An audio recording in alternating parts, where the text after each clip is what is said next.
Hello, magandang gabi. Ating pag-usapan ay yung talagang walang ibang gusto itong mga congressmen na ito na sugo ni Marcos, sugo ni Sandro Marcos, sugo rin ito sekreto lang ni Romualdez. Kundi ang dugo ni Sara ang gusto nila. Ito po, pakinggan natin siya. No? Kumbaga, silang lahat po ng mga congressmen dito, ayon kay Egay Irese, ay ang mga kasama niya congressman, puro may mga masamang balak, maitim ang balak. Kaya ayaw niya sumama sa mga maitim ang balak. So ito pakinggan natin po si Igay Risi habang ini-interview siya ni Christian Esguera.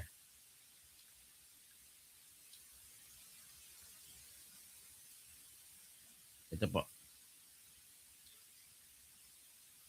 Sinasabi ko by pointing out the flaws of the congressmen, baka isipin ng mga tao, oo, santan na rin itong si Vice President. Pwedeng hindi eh. Pwedeng pareho sila may sala, hindi po ba? Tama. Kaya nga sabi ko nga, dapat yung pag-pursue ng katotohanan. Bago na punta dyan, unahin muna natin dito.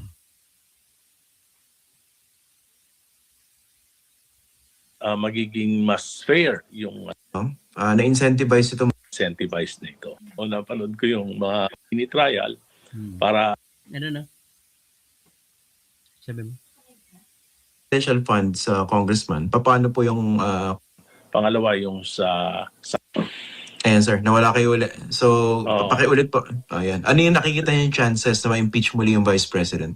100% tingin ko na mapapasa sa House of Representatives. There will be more than enough of the 106 100% daw kasi more than 106 ang mga congressmen na buboto. Requirement para maiakyat sa Senado for impeachment trial. Bakit po? Well, marami doon mga decided na mga pumirma noon nung nakaraan last year, yung mga pumirma noon, karamihan pa rin ay sa tingin ko ay pipirma pa rin. Kayo po ba? Kung sabi decided na ibang kasama nyo, kayo po ba decided na rin kayo?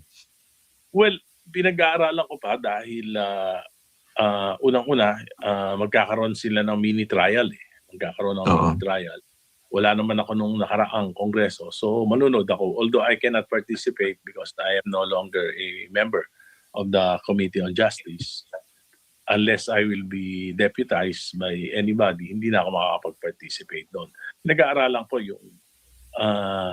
yung ilang... Actually, hindi pa na-present yung Madriaga issue. Wala pa kaming alam yan. Pangalawa, yung sa SALN issue, hindi pa rin namin alam yan. Pero doon sa tingin ko, yung sa intelligence confidential funds. Confidential funds. Tingin ko, hindi malakas na issue yun. Ibig sabihin mahina ang ebidensya. Mahina para ebidensya sa confidential fund. Galit si Christian. Mamaya, tingnan natin i-criticize kita, Christian. Bakit po? Yan ang tanong mo, bakit? Ayaw mo.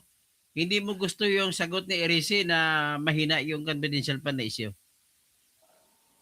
Kasi allowed by law na lumamit ka ng mga aliases. Allowed by law ang gumamit ng alias sa confidential fund. Christian, ukan lagi mo sa kukuti mo yan. Yung Mary Grace Piatos, pagka binuksan mo yung mga liquidation ng mga governors, maski si Presidente, baka makakita ka pa ng mga mas marami pang ganong mga pangalan. Dahil okay, Presidente BBM, mas marami pang Piatos ang nakalagay doon. Hindi talaga po pwede na ilagay yung pangalan ng mga assets ng gobyerno, especially in the military, in the police. So, tingin ko, allowed by law, allowed by the Commission on Audit. So, yun yung tingin ko. May pero ka pa. Ibig sabihin, ayaw mo yung katuwang sinasabi sa'yo ng guest mo. Doon sa confidential funds, Congressman, paano po yung questionable handling and withdrawal of the amounts? Hindi na nga yun. Wala nang questionable handling doon, Christian. Kabubusan. May batas ba nagbabawal kung sino mag-withdraw sa land bank? Kahit sino pwede. Yung batas sabi mo, direkta binigay ang pera ni Paharda saka ni sino yung isa? Acosta sa mga confidential officers, na intelligence agents. Dapat lang naman ibigay kasi yan ang magdi-dispense. Yan ang actual magdi-dispense. As importante lang, may pinirmahan yung dalawang kernel, sila Chica at saka si Nolasco, na tinanggap nila ng pera para gagamitin sa intelligence operations. At tandaan mo, December 21 na yun, kukunti na lang, kailangan magmabilis ang galaw. Example, yung na-bypass supposedly yung special dispersing officer, ang Yun katwiran lang, hindi natatarab yan. nakapaghawak ng salapi, yung hindi naman designated, kundi O asan ang batas mo, Christian, na mayroong gano'n na babawal? Di ba wala? miyembro ng AFP, allegedly. Tapos yung ginastos doon sa mga questionable rental ng mga safe houses. Alam mo, pag confidential fund, pag tinakpan na yan ng Merigris Piatos, hindi ka na papayagan na tumingin sa ilalim ng Merigris Piatos. Hindi ka na papayagan tumingin sa mga kung anong inuupahan. Ha? Napakabubo mo naman, Christian.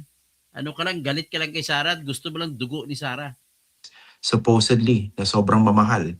Hindi po ba? Hindi po Kahit anong mahal yan, sakop na ng confidential yon information, hindi mo pwede buksan yon. Kabugoy sa iyo. ba nakakapag-raise ng red flag siya at least? Walang red flag dyan. May red flags nga yun. Kaya nga dapat Pareho naman ito si RC. Wala po, hindi bawal po yun. Kailangan muna, basagin nyo muna ang confidentiality. Maghanap muna kayo ng katwiran na exemption sa confidentiality. Ang tanging exemption, number 1, walang security risk. Ngayon, pagbukas mo yun at may national security concern, hindi mo pwede, hindi ka pwede mag-ungkat kung hindi ka papayagan, kung hindi mo tanggalin ang pagbawal sa Merigris Piatos, ay hindi ka pwede tumingin sa ilalim ng Merigris Piatos. Ganon yan, Christian Esguera. You are not a lawyer, you don't even know the law. You are not an accountant, you do not even know accountancy rules. We cannot be popish than the Pope. The COA will determine kung yan ay talagang may And besides, kung if I were not to disabuse your intelligence, alam naman ninyo na nakaapila si Sarah sa COA, nag-file siya ng appeal. So ibig sabihin kung nag-file siya ng appeal sa COA na disallowances, ay wala pang final decision. At antayin mo na decision, kung matalo man siya sa apila, hindi pwede mabuksan, magiging sub judice yan. Hindi nyo pwede pakialaman ang kaso dyan. Kung ako ang abogado ni Sarah, hindi kayo makabukas dyan. Number 3, pupunta pa hanggang Supreme Court pa yan ang kanilang apila kung gustuhin man nila. Kaya mali na katwiran yan, mga katwiran ng mga ignorante sa procedure. probable cause, dahil pwede naman talagang ang COA, pag may probable cause, pwede naman sila magdemanda. Diba? Ang COA ang may karapatan magdemanda. Ngayon, anong sitwasyon kung ang COA hindi nagdemanda tapos ang Kongreso nagdemanda sa impeachment? Lumalabas, sa Kongreso tinitingnan nyo na bawal, pero sa COA hindi pa nakatingin na bawal. Ganun ang sitwasyon. So saan ngayon sa dalawang katawan yan, katawan ng independent body ng COA at independent body ng House of Representatives, sino man naig sa kanila? Alangan pagunahan ng House of Representatives ang Commission on Audit. Ang tanging Commission on Audit lamang ang may kapangyarihan na magsabi kung bawal o hindi ang paggasta. Ganun lang po kasimple yan. Huwag ka magaling-galingan na Christian Esguera. Parang ganon. So, hindi naman sila nagdedemanda. Matagal na rin. Hindi nagdemanda ang COA. Anong gagawin mo? So, anong ibig sabihin nun? So, baka may mga justification. At yan pakikinggan ko mabuti during mas maganda na rin. Pa si Rese, nababanggit ko ano mga bagay gusto niya tingnan. Na magkaroon ng mini trial para mapakinggan natin yung both sides. Kasi hindi naman nabigyan ng pagkakataon na madepensahan ng Vice President yung sarili niya. So pero dapat mag-participate yung yung Vice President para Ay, Christian, matanong kita. Kung mag-participate, kung pupunta si Sara doon sa hearing ng Justice Committee, ano sa tingin mo mangyayari? Sa tingin mo ba papayagan nila si Sara na mag-question, mag-cross-exam sa kada testigo laban kay Sara? Di ba sinabi nila sila lang ang pwede magtanong, mga congressman lang? Walang kwenta. Useless. Kung ako abogado ni Sara, wag na ako magpapakita. Doon na lang tayo sa Senado magkita-kita. maipresenta niya yung side niya, hindi po ba? Hindi siya makapag-presenta ng side kasi hindi nga siya binawalan sa abogado. The only way na mag-present ang side niya, kailangan may abogado magtatanong sa kanya. Bubo ka ba, Christian? Bubo bang mga abogado dyan, si Ridon? Makabubo kayo si Listo. Bakit yun? Hindi papayagan ang mga abogado niya pumasok magtanong. Paano may presenta ni Sara ang kanyang ebidensya kung walang abogado magtatanong? Ano nga naman mga congressman doon magtatanong para kay Sara? Lahat ng mga congressman doon galit kay Sara. Asan ang utak ninyo? Oo nga, pero parang para sa akin, kahit yung mga lawyers niya, pwede magpaliwanag. Bakit naman kailangan si Vice Para kay Irisi, pwedeng paliwanag. Pero binabawalan ni Luistro. Sinabi siya, I mean yung side niya, side. Ay, dapat magiging mga sasagot. witnesses. bubuga sa iyo, Christian. Sinabi ng Luistro, hindi niya papayagan eh. Hindi papayagan ni Luistro mga abogado mong salita. Kwento ka ng kwento dyan. Yan, pwede yun. Kasi hindi naman siya yung actual na Ayun, naputol. Promise end, no? Pero babalik po, sir. actual na hindi naman siya yung actual na nag-disburse noon. So siguro ang pagpaliwanagin yung mga disbursing officers, pagpaliwanagin kung bakit nila ginawa yon at kung yung ba allowed. Yun. Ang gusto ko lang kasi maging fair kasi we should also igagalang natin yung Office of the Vice President kasi nakita ko yung Quadcom. Yung Quadcom noon, napanood ko yung mga proceedings nila. Talagang parang na-incentivize ka sila noon eh, di ba? Ano ibig sabihin na na-incentivize ang mga congressman nung sa Quadcom? Ibig sabihin na-incentivize na bigyan ng pera ni Romualdez. Incentivize sila billions of allocations. Kaya nga parang they are there to really pin down. Ang salita ni Irisi na incentivize, masyadong decente lang na tawag sa nabayaran o nabili ng pera, nabayaran para gumawa ng ganun sa Quadcom. Not to know the truth, but to pin down the Vice President. Diba? Parang gano'n. Binayaran sila para i-pin down ang Vice President. Ibig sabihin, dugo lang ni Sara ang kanilang gusto. Dapat kung ipupursue natin to, dapat marangal yung ating pursuance of the truth. Dapat marangal, dapat merong good faith. Di ba? Hindi yung dahil sa incentivize tayo. At kaya hindi dahil sa bayad. Tingin ko kaya nga nagkaroon Tamimi si Christian, tamimi. ng 1 trillion na flood control, mga corruption dahil nga dito sa ginawang pag-i-incentivize. Tingnan mo ulo ni Christian Isguera. Parang ayaw yung pakinggan si Irisi. Incentivize na ito. Kaya nga nalipat yung pondo ng president's budget to infrastructure ng mga congressman dahil sa incentivization. Nalipat ang mga proyekto sa kamay ng mga congressman para bayaran sila para sipsipin ang dugo ni Sara. Ganon? Ganon? Ngayon ko lang, kayo mo na ba alam yan? Matagal na yan, halata na yan eh. Yun yung pinag-aralan ko yung 2023 to 2025 budget. Talagang sobrang na-incentivize yung mga representatives. Hindi nangyari ito sa anumang administration na mga bilyon-bilyon yung napunta na allocation sa mga kinatawan ng Kongreso. Opo. Pero yung isang Opo. Tingnan mo sagot ang reaksyon ni Isguera. Hindi siya maniwala. Naghanap siyang lusot. Nagtanong siya. Gusto niyang ilulusot talaga. Na gusto niyang palabasin. Pareho. Ngayon, ang palusot niya, masama din ng congressman, masama din si Sara. O tingnan mo. Isang possibility kong, hindi ba pwedeng pareho ring totoo? Na-incentivize, assuming, no? Na-incentivize itong mga congressmen ito, kaya dumiin sila ng ganun sa Vice President. That may be taken as true. Pero at the same time, pwedeng totoo rin na lahat yung ibinibintang doon sa Vice President. Kita mo? Gusto niya parehasin na tinanggap niya na ngayon na masama ginawa ng congressman, pero gusto niya i-maintain na masama rin si Sara. Ay, buhay! Pwede. Pwede. Kaya nga, sabi ko, kung kung mapipirmahan nila ulit, magkakaroon ng Senate trial kung saan mas magiging siguro, mas magiging masusi at magiging mas fair yung yung deliberation doon. Kasi sa Congress nga, sa tingin ko, bias na kagad Bias na kagad. Di ba, alam naman natin, nag-ambisyon talaga si Speaker Romualdez na maging presidente and ginamit niya itong House of Representatives para talagang sirahan. Sinabi niya para talaga sa presidential ambition ni Romualdez.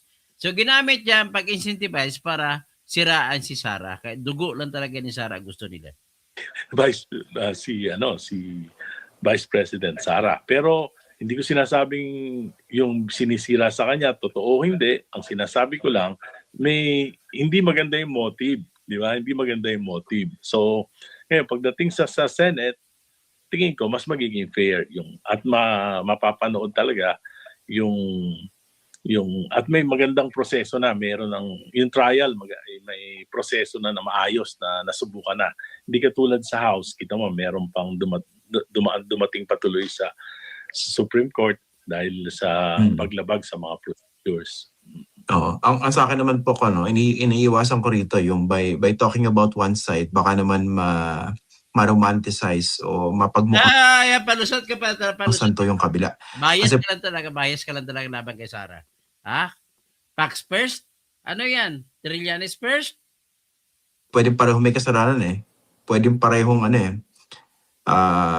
parehong at Ayun, naputol siya. fault, no? Pwedeng inside ng mga kongresista at fault, inside ng Vice President also at fault. Teka, naghanguli si Congressman Erice. Hintayin natin. Palitan na lang natin to spelling ng Pax first. If you see... Yes. Ayun. Yes. Yung sinasabi ko by pointing out the flaws of the congressman, baka isipin ng mga tao, santan na rin itong si Vice President. Pwedeng hindi Pwedeng pareho sila may sala. Ibig sabihin, hindi mo alam pa sa ngayon, Christian, kung sino may sala. Bakit ka tira na tira kay Sara kung hindi mo pala alam kung sino may sala? Hindi po ba? Tama. Kaya nga sabi ko nga, dapat yung pag-pursue ng katotohanan ay marangal, di ba? Dapat justified. Kasi ang nangyayari... Magalang ng talaga si Erice magsalita Ayaw niya insultuhin si Christian Esguera Parang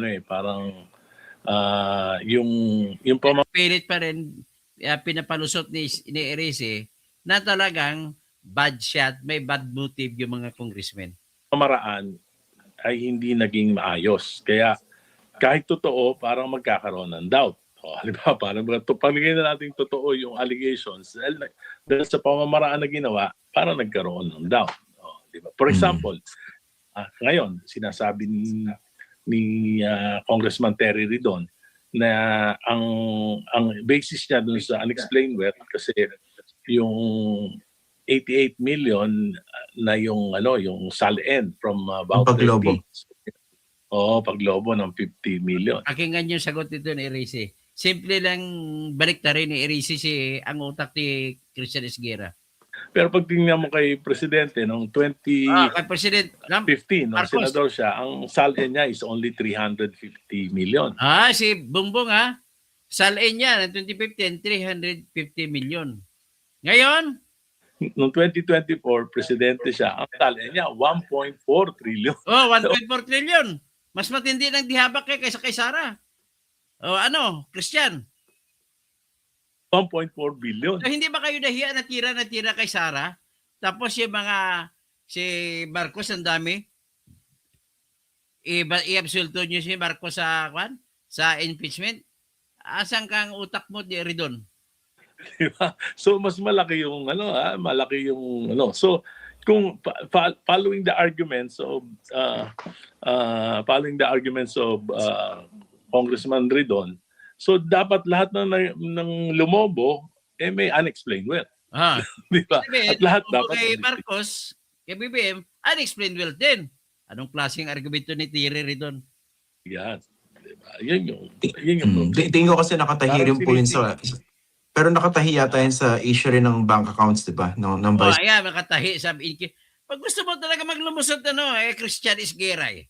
President. Yung unang nilabas Hindi, niya. you cannot, you cannot. Ano sabi ni Erice? You cannot open that without the court approval.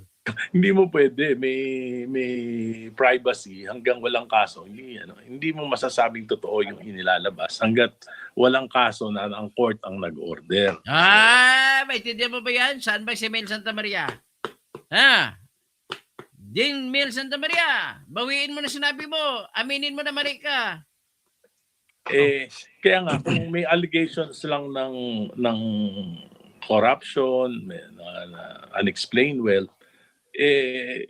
di ba, parang yung logic, hindi, parang selective justice yung mangyayari. Selective prosecution yung mangyayari. Kaya kinakailangan talaga. Mas mabuti na ako, mas may tiwala ako kung sa trial sa Senate. Kasi lalabas doon lahat. Ibig sabihin, wala siyang tiwala sa kapwa niya, congressman. Kaya mga bad faith nga eh. Talaga. Pero marami rin kakampi yung Vice President doon. Naglabasan lahat ng mga pro-Duterte ron. Wala. Sino kakampi? Si Bong Suntay lang. Boom ka talaga. Nung huli. Hindi. Oo nga. Pero ibig sabihin, magagaling naman yung mga lawyers doon dito sa amin kasi parang sa Committee on Justice, isa lang kakampi ni Vice President Sara, si Congressman Suntay. Out of the mga 60 members. Okay. O sige, Congressman Egay. Dahil wala na siya makuha maganda. Out na. Ha? Dahil wala ka na makuha kay Congressman Erese, out na. Hindi, pahiya ka kay Christian Isguera. Ay.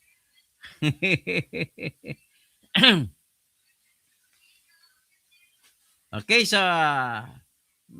ubos na ng oras natin, no? So ulitin ko lang, gusto ko lang idiin ang punto na 'yun. Na sinasabi ni Congressman Erese, tanging court lamang po ang pwede makapag-utos na buksan ang bank account ni Sara. Sinabi ko na kanina, kasi privacy right yan. Kapag privacy nasa Section 3, Article 3 ng ating Constitution na nag-uutos, privacy of communication shall be inviolable except upon lawful order of the court. Klaro? Kaya, klaro yan. At least na-educate ka na dyan. Alam ko, si Bisi na may sabi, hindi naman daw nakinig si Christian. Alam ko makinig siya po. Pakinggan niya itong sinasabi ko. Kasi mga mali-mali sila. Pati si Enzo, mali din sinasabi. Ngayon, ano pa? Magtatawag na lang siguro tayo. Si Argo, good eve, host, Chigamara. Hello, Dr. Toto, Marcel Cirilo. Tuta ni Trillanes yan si Isguera. O nga eh. Ang gusto ko palitan ng spelling niya, facts first eh. F-U-C-K, tapos first. Bayaran yan sila ni Llamas. Okay, Perni Pinto. Si Marilyn Bundok. Hello, Dr. Toto, good eve. Charlene Narvino. Marshall Silerio, fact first, money first. Jamie Fans Official, di ka naman narinig niya. Sunga ka rin. Maririnig niya ako. Hindi nga niya ako narinig ngayon. Pero pakinggan niya rin yun. So, Raf XB, sip-sip dugo. Bagong legal term yan Let him finish talking. Darlene Narbino, awayin mo yan, attorney, si Christian. Tapos, Raf XB, yes, magalang si Congresi, iwan ko kung sayo. Kulang sayo. Tapos Darlene Narbino, Attorney Hito, huwag kang balik sa grupo ni Angela Inso. Hindi na po ako babalik doon.